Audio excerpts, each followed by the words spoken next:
Hi everyone, I hope you're doing well today. I actually am so excited to bring this video to you. I went ahead and took part in the $20 makeup challenge. This is a great opportunity to showcase some great performing products that are a little bit under the radar, that are low cost. And this also would be a great back to the basics feature because a lot of times people can't afford a lot of makeup just to start. So all of these products would be good first time products for people that are just starting to get into cosmetics as well. So I'm going to go ahead and run through the list of products. I'm going to apply them and show you kind of like a look with it. Now mind you, because of the budget that we're working within, there are a couple of things that I had to forego. Now most of the tools are included, but I am going to be working with a makeup applicator sponge, and it's actually a good range that comes in the product that I'm about to show you, but I am going to be a little bit challenged because of course I can't use my ordinary makeup brushes, but I'm still going to make it work, and I'm going to show you how you can complete a look using makeup under the $20 mark. So I'm going to go ahead and get started.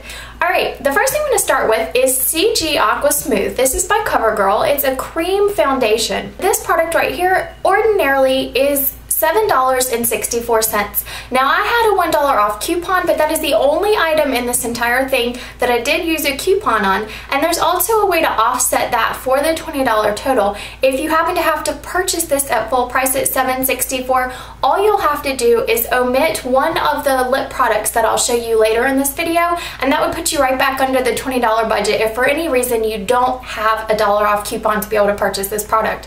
So I paid $6.64 for this product. I have tested all of these products, or I'm very familiar with these products, so I have no problem recommending them. The inside of the CG Aqua Smooth Compact has a mirror on the top, and it's a cream foundation. It looks like this, and it comes with an applicator sponge, which I think is a really great tool to be able to apply this product. One of the most awesome things about this product, and one thing I haven't seen too frequently in the $20 makeup challenge, is a multi-use product that uses powder, concealer, and it's a foundation all-in-one with SPF. So this product does have SPF 15, and this product is basically very long wearing. It'll last you probably about 5 to 6 hours. If you have oily skin, it may give you some issues, but because of the fact that this is a cream foundation that sets to a powder finish, it does keep your oils in check. I'm just going to take this sponge that it comes with, and I'm going to go ahead and apply this all over my face. It provides fantastic coverage. I would say this is a medium coverage foundation. I think it's highly buildable, especially if you have areas on your skin that are discolored. One of the neat features about this product is the fact that it is so minimizing on the pores. This product has already set, and it's beginning to dry to a powder-like finish. Now this is buildable coverage, but this also will double as your concealer, which is really awesome. In concentrated form, you'll see you take it on your fingertip, and any areas you feel like you might be a little bit dark, you're just going to go back in with this product. There's no shimmer, in case anyone is curious, in this product. It has a very natural looking skin-like finish. If you haven't tried it yet and you're hunting for a good multi-purpose drugstore product, I think you should definitely not discount this one just because it might be less expensive or because you're not familiar with it.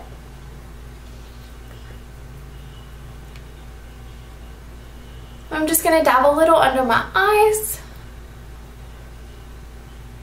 And again, no need to set this because it does dry to a powder finish, and you can see it's just nice and smooth. You can already see how well it has evened out my overall skin tone. Alright, so we have our foundation, our sun protection SPF 15, and we also have our concealing done. And again, basically it's like everything's set because it's already turned to a powder-like finish. Alright, next on the list, I am actually going to go ahead and start working on my eyes. And for my eyes, I have to say it's a cult favorite, but it is also very affordable, budget friendly. It comes in around $3, and I've chosen the Wet n Wild Silent Treatment. The palette looks like this. It's a soft purple, it's a dark brown, and you've got a light pinkish color. Now, this is also another one of those multi-use products I think are really great if you're on a budget or you need something that provides a lot of different features all in one. It comes with 2 brushes, a typical sponge tip applicator that looks like this, but you also actually get a brush. First, you're going to take the bottom color right here. It's the purple shade, and I am actually just going to apply this to my lower lid using the sponge tip applicator. It doesn't have to be really precise because we're going to go through and we're going to blend all of these products. Alright, another thing I like to do is I'm going to take this color and I'm going to extend it to the bottom lower lash line. I'm just going to start in the center and come across.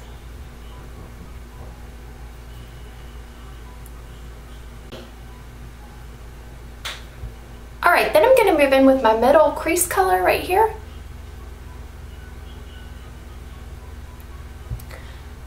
And I'm going to kind of swirl it just on the corner of my eye, just to make a little sort of swirl, kind of a circle shape. Looking straight ahead, I'm going to carry it up. Now, I do have thicker eyelids. I don't have hooded eyes quite yet. I think it'll probably happen as I age, but I do have a little bit of a thicker eyelid, which tends to cover a lot more of my eye area. So I do need to extend it a little bit further beyond my crease, but that is something that you have to adjust accordingly to your eye shape. Because this does present a challenge for me, I do apply my makeup a little bit differently in that sense. Now, for someone with thick lids or hooded eyes, I recommend when you have your eyes open to not apply your makeup past the dark iris of your eye. It just helps keep your eyes from looking sunken in, because that tends to be a problem if you have hooded eyelids. And then I'm going to carry the color underneath my eye. Just like the first color, I'm just going to darken up around my lash line. Alright, then I'm going to flip the brush around to the other side. I'm going to go for the pink shade and I'm going to do my brow bone. Now, it might look scary now, but I haven't begun to blend yet, so please keep that in mind. I'm going to apply that lightest shade along my brow bone to highlight that area.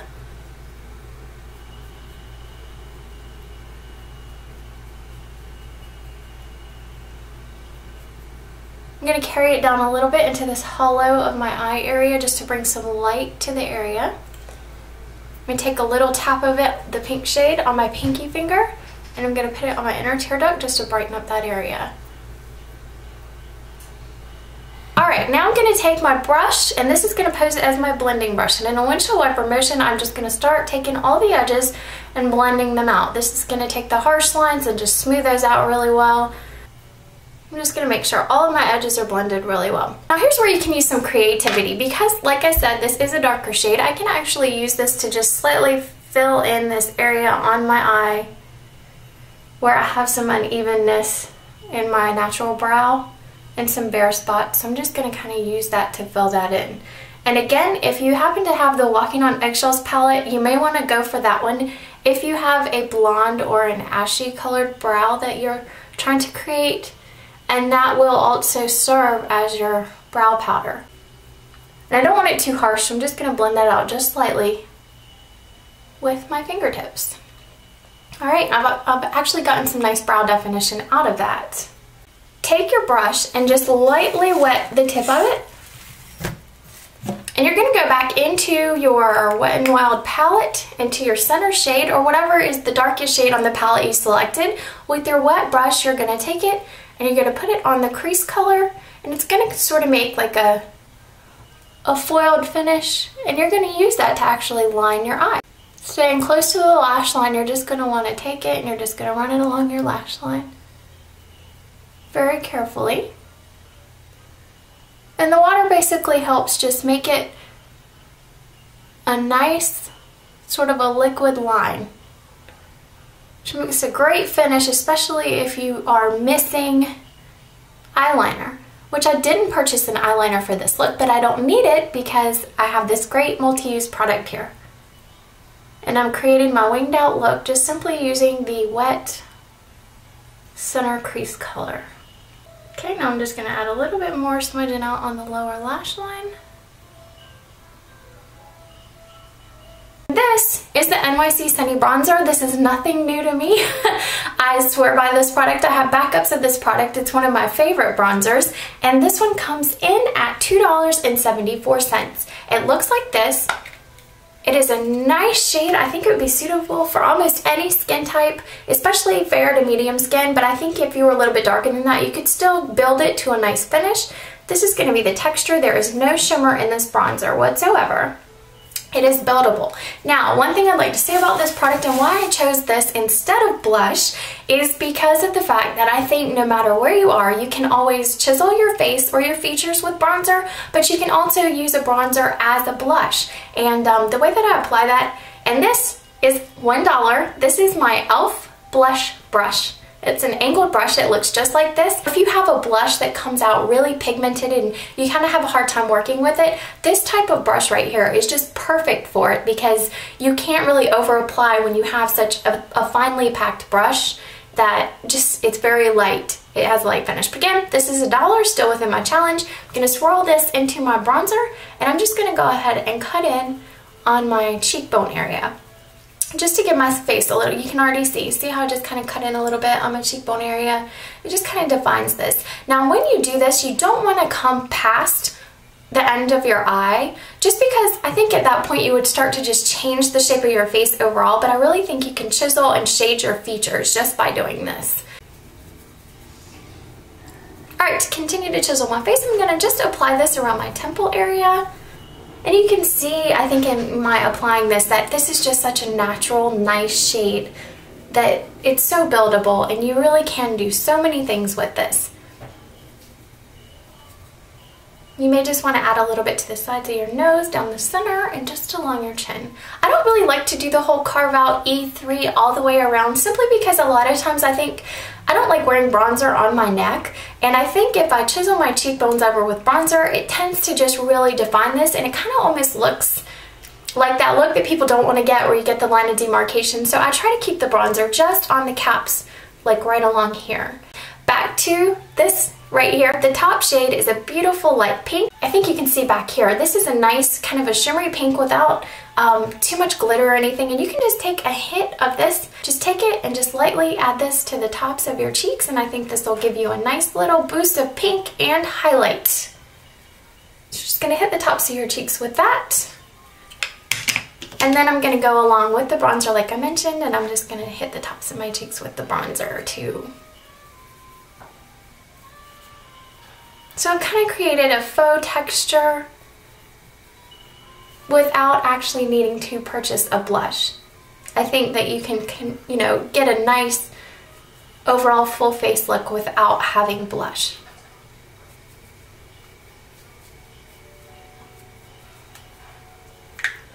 Alright, we're almost finished with the tutorial. I've got a couple more things. The one thing that I did want to try out, and I was really excited to find this because I don't think I would have tried this product otherwise if I wouldn't have participated in this challenge, is the Covergirl Professional All-in-One Mascara. And it looks like this, and I chose the waterproof one, and because I own so many black mascaras, I wanted to try something new and different, so I went for the black brown. I thought that would be a nice natural way to kind of top off this look.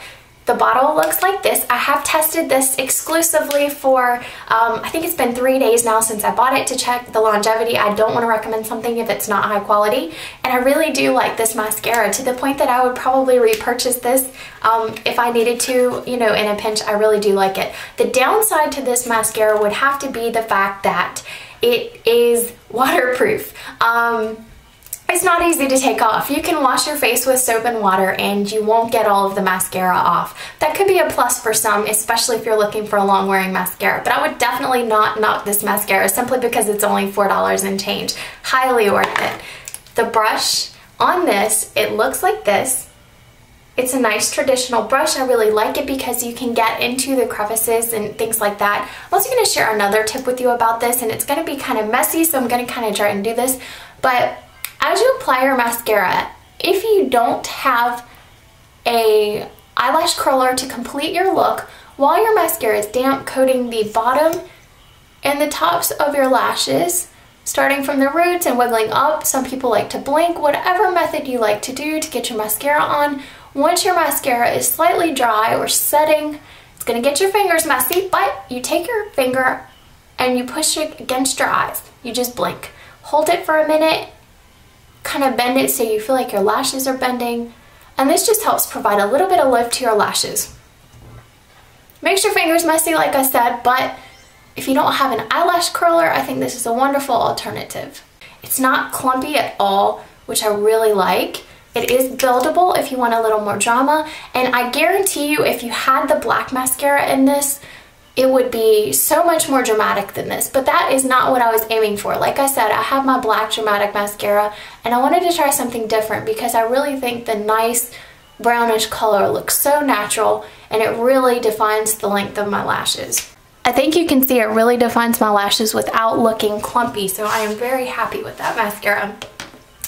Alright, and here's the finishing touch. I am actually going to show you 2 lip products. I was able to purchase 2 and stay within my budget with both of these products, but once again, if you can't get this for the $1 off, then you would eliminate one of the 2 of these products and choose one or the other. This is going to be the NYC. It's a frosted finish and it's shade Petal number 314.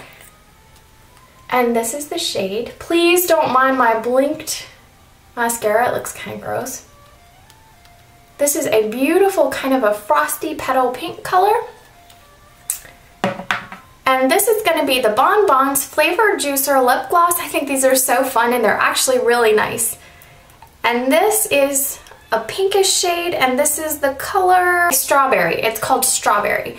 And this is the gloss right beside it. So a combination of the 2 I think is a really nice finish and I'll show you that. But if I had to choose one or the other, I would probably go with the lipstick if you are substituting that for that $1 coupon. I'm just going to apply this.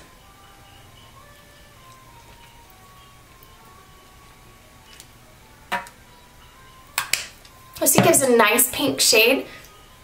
I really like it. I think it's a nice pink color and I'll definitely use it again. And then I'm just going to top it off with my Bon Bons. I think the 2 together really perform well. The lipstick on its own, it's a nice quality. It'll last you, you know, probably until you eat or drink something, so you don't have to worry about it just falling off your lips just because it's only cheap. It's actually really cheap. The lipstick, I'm sorry, I can't remember if I mentioned it or not, but the lipstick was 93 cents. And the gloss was 98 cents. So you've got 93 cents on the NYC lipstick and you've got 98 cents on the gloss. So I have the pink. I'm just going to top it off with the gloss. And that's the color. And if I feel like I have any like rough edges or anything, I think I'll just take, since I don't have any other types of makeup application brushes, I'm just going to blend once again with my fingers to set everything smoothly. And that's the finished look. Let me scoot up a little bit so you can see it far off. I'll go ahead and list all of the products along with the cost at the end of this, so you can look at the colors again. I'll make sure I'll also list it in the down bar below. And that is the finished look for the $20 makeup challenge. I hope this video has helped you in some way, and I hope this encourages you to take a look at your local drugstores and to find things that you might otherwise not have purchased had you not known they were good quality products, or for whatever reasons you kind of didn't like drugstore makeup. There are some wonderful things out there that create wonderful looks, and I don't think anyone would know that you spent $20 on it. That would be your little secret. Alright guys, thanks so much for watching my $20 challenge. If you haven't already subscribed to my channel, I would love it if you would take a moment to do that. I have some great videos coming up, and I will see you in my next video. Bye!